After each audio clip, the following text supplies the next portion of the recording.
জীবনে কয়টি প্রেম করেছেন জনপ্রিয় অভিনেত্রী প্রার্থনা ফারদিন দিঘি?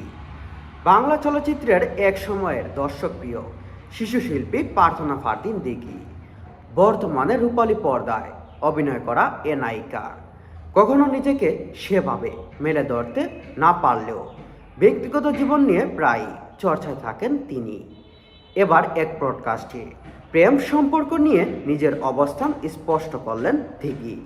ওই পডকাস্টকে ঘিরে দিঘিকে প্রশ্ন করা হয়, তুমি এ পর্যন্ত কয়টা প্রেম করেছ?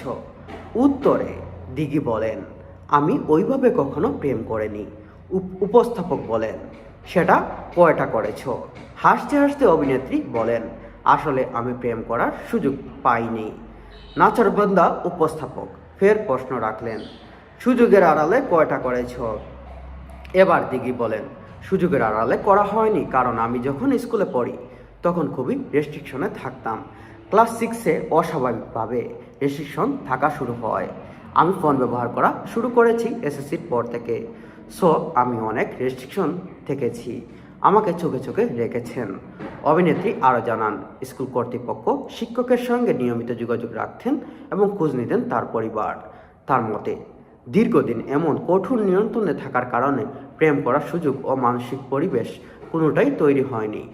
তবে প্রেমের কথা অস্বীকার করলেও দিঘিকে ঘিরে একাধিক গুঞ্জন ছিল তৌহিদ আফ্রিদি এবং অন্যান্য তারকার সাথে, কিন্তু সেগুলোর কোনো প্রমাণ বা কোনো সাক্ষ্য না পাওয়ায় সেগুলোকে